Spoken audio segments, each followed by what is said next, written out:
జై శ్రీరామ్. అందరికీ నమస్కారం. వెల్కమ్ టు న్యూస్ అఖండ. నేను మీ కస్తూరి శ్రీధర్. మిత్రులారా, మీరందరూ ఖచ్చితంగా వినాల్సిన 10 మందికి షేర్ చేయాల్సిన వీడియో ఇది. న్యూస్ మాత్రం పర్ఫెక్ట్గా ఉంటుంది. ఓకే, ప్రపంచంలోనే అతిపెద్ద మానవ సమూహంగా కుంభమేళా అయితే ప్రసిద్ధి చెందింది.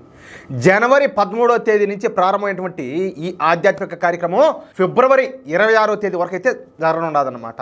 మొత్తంగా 45 కోట్ల మంది భక్తులు వస్తారని చెప్పేసి యూపీ సర్కార్ అంచనా వేసింది. కానీ ఇప్పటి వరకు త్రివేణి సంగమంలో దాదాపు 30 కోట్ల మంది ఈ పవిత్ర పుణ్య స్నానాలు అయితే ఆచరించారు. చూడండి, 45 కోట్ల మంది వస్తారని చెప్పేసి అంచనా వేస్తే ఆల్మోస్ట్ ఇప్పటికే 30 కోట్ల మంది అయిపోయినారియా. అర్థమవుతుందా? సరే, ఇంకా పాయింట్కి వద్దాం. ఒక్క ఐడియా జీవితాన్నే మార్చేస్తుందనే మాట మీరందరూ కూడా వినే ఉంటారు. నేను ఇంతకుముందు కూడా చెప్పిన, ఉత్తరప్రదేశ్లోని ప్రయాగ్రాజ్లో జరుగుతున్నటువంటి మహాకుంభమేళా ఎన్నో వింతలకు విశేషాలకు వేదిక అవుతుంది అని చెప్పిన. అవునా కదా? మీరందరూ అది వినుంటారు. సరే, కాంగ్రెస్ పార్టీ జాతీయ అధ్యక్షుడైనటువంటి మల్లికార్జున్ ఖర్గే ఈ మహాకుంభమేళా గురించి కొన్ని దిగజాడు వ్యాఖ్యలు అయితే చేసినాడు. ప్రపంచం ఎప్పుడూ కని విని ఎరుగని రీతిలో హిందువులకు ఒక గొప్ప పండుగలా జరుగుతున్నటువంటి మహాకుంభమేళా గురించి ఎంతో నీచంగా మాట్లాడినాడు ఈ మల్లికార్జున్ ఖర్గే.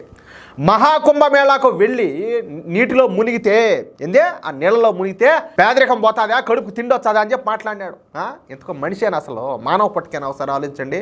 ఈ మహాకుంభమేళాకు కేవలం భారతదేశం వాళ్ళు మాత్రమే కాదు, ప్రపంచ వ్యాప్తంగా విదేశాల నుంచి కూడా ఎంతో మంది వస్తారు. ఇంకొక మాట చెప్తా నేను, కేవలం హిందువులు మాత్రమే కాదు, క్రిస్టియన్లు, ముస్లింలు అందరూ కూడా పోయి ఆ పుణ్యజలాల్లో స్నానం చేస్తున్నారు. తెలిసిన మీక?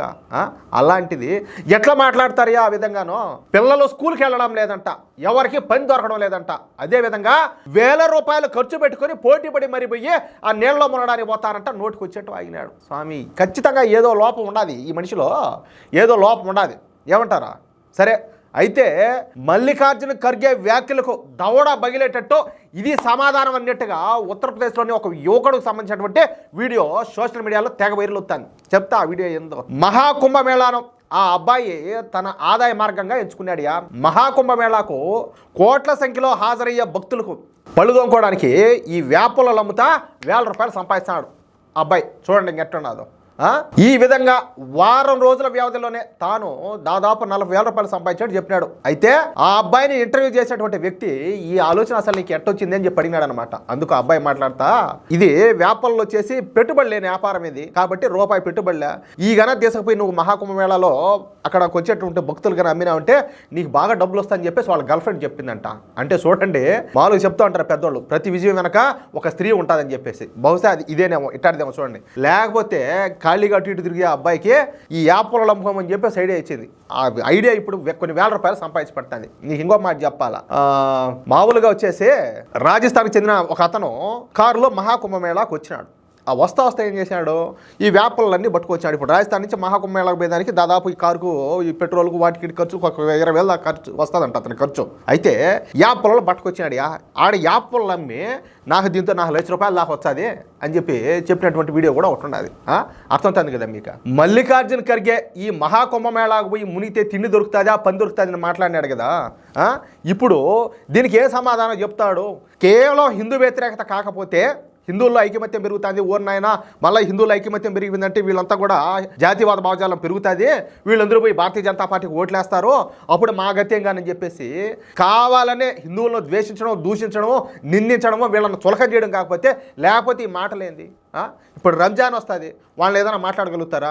లేకపోతే క్రిస్మస్ వస్తుంది, వాళ్ళు ఏమైనా మాట్లాడగలుగుతారా? హిందువులు ఇంతమంది కోట్లాది మంది ఈ పవిత్ర పుణ్య జలాల్లో స్నానం చేస్తూ ఉంటే ఎట్లా మాట్లాడతారు ఇలాంటి మాటలు? అవునులే, ఇప్పుడు ఆ పార్టీ ఎవరు అనధికారిక అధ్యక్షుడైనటువంటి ఎవరు మన దౌర్భాగ్యం, మన దేశ ప్రధాన ప్రతిపక్ష నేత అయినటువంటి ఈ రాహుల్ గాంధీనే పార్లమెంట్ సాక్షిగా హిందువుల్ని, హిందూ సమాజాన్ని అవమానించాడు. ఇంకా ఆ పార్టీ అధ్యక్షుడు ఎందుకు అవమానించాడు అంటాలే. నాయనా, మనలో ఆలోచనలో మారాలా.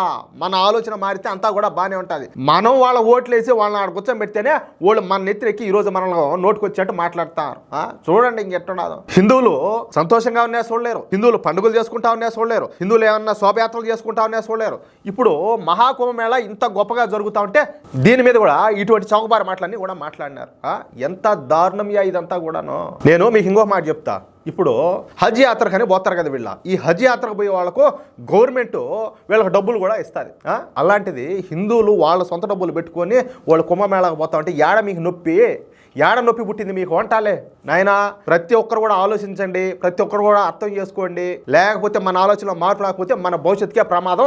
ఇలాంటి ఎందుకులే నేను ఎక్కువ మాట్లాడకూడదు ఇలాంటి వాళ్ళ వల్ల. ఏమంటారా? నేను చెప్పింది కరెక్ట్ అని చెప్పి మీకు అనిపిస్తే ఈ న్యూస్ కనుక మీకు నచ్చినట్లయితే ఈ న్యూస్ను తప్పనిసరిగా నలుగురికి షేర్ చేయండి. ఇంకొక మాట చెప్తున్నా, మీ యొక్క అమూల్యమైన అభిప్రాయాలను ఈ వీడియోకి సంబంధించి ప్రతి ఒక్కరు కూడా కామెంట్ చేయండి. మీ కామెంట్ కోసం నేను వెయిట్ చేస్తూ ఉంటాను. కామెంట్ చేయడానికి ఏ మాత్రం కూడా ఆలోచించొద్దు.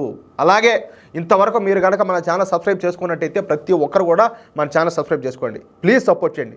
జై శ్రీరామ్.